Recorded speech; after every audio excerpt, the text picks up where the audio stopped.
बेटा अब आप बड़ी हो गई हो दोनों, तो आओ मैं आज आपको थोड़ा सा उठने बैठने और लोगों से मिलने का तरीका बताती हूँ। आप लोगों की भी बच्चियाँ हम सब की एक जैसी बच्चियाँ हैं, साझी हैं। आप भी थोड़ा सा अपने बच्चों को सिखाएं और ये तरीके थोड़े से सीख लें। तो बेटा जब भी बाहर से कोई गैर महरम रिश्तेदार कोई ऐसे आते हैं तो आपने उनके साथ, अगर वो आपसे इस तरह गले मिलने की कोशिश करते हैं तो आपने ऐसे नहीं मिलना। आपने आके सलाम करना है या सर पे प्यार ले लेना है, जिस तरह बड़े बुजुर्ग प्यार करते हैं। सिर्फ आपके भाई, मामू, वालिद साहब, इस तरह के जो रिश्ते हैं वो आके आपको मिलते हैं, इस तरह बैग से सर पे प्यार करते हैं, आप उनसे मिल सकते हैं। दूसरी चीज़ बेटा, अब आप बड़ी हो रही हैं तो आपने जब भी बैठना है तो बैठने के कुछ तरीके होते हैं। जब भी आपने किसी के सामने बैठना है, स्पेशली मेल पर्सन बैठे हों या फीमेल भी हों, तो कभी भी आपने इस तरह नहीं बैठना। अपनी टांगों को हमेशा बेटा कवर करके बैठना है, इस तरह या फिर इस तरह।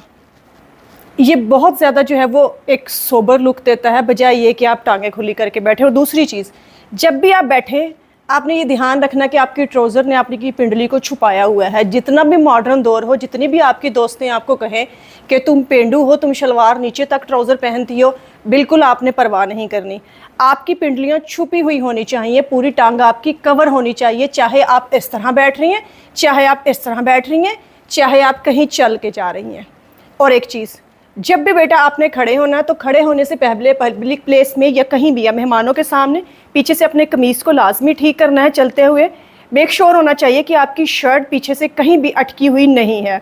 और एक चीज़, जब भी स्पेशली मेल पर्सन कहीं पे बैठे हुए हों, ख़वातीन के सामने भी आपने ऐसे ही करना है। आपकी कोई चीज़ ज़मीन पे गिरी हुई है या ज़मीन से आपने कोई चीज़ उठानी है, तो हमेशा एक तो अपने दुपट्टे को कवर रखें अपनी पूरी अपर बॉडी पे, और दूसरा हमेशा यहाँ गले पे हाथ रख के तब आपने झुक के अपनी चीज़ को उठाना है या रखना है, जो भी आपने काम करना है। कभी भी आपने दुपट्टा साइड से हटा के इस तरह झुक के चीज़ नहीं उठानी। और एक बात बेटा, जब भी कभी पब्लिक से आप गुज़र रहे हो, पब्लिक प्लेस पे आप गुज़र रहे हो, आपको जितनी भी शदीद खांसी आ रही हो, आप कोशिश करें कि आप उस खांसी को रोकने की कोशिश करें। जितना आपसे ज़ब्त हो सकता है आप कर लें, अनटिल कि आपका वो बुरा हाल नहीं हो रहा, वो आपकी खांसी ज़बरदस्ती निकल नहीं गई। वरना सुनने वाले जो मेल पर्सन या लड़के वहाँ से गुजर रहे होंगे, शायद वो ये समझे कि आप उनको मतवज्जो करने के लिए खांसी कर रही हैं। अगर करने की ज़रूरत भी पेश आए तो मुंह पे हाथ रख के दबी आवाज़ में खांसी कर लें। ये वो चीज़ें हैं जो हमने आजकल अपने बच्चों को सिखानी चाहिए, और मैं अपनी बच्चियों को सिखा रही हूँ। आई होप आप भी अपनी बच्चियों को ये वीडियो लाजमी दिखाएँगे।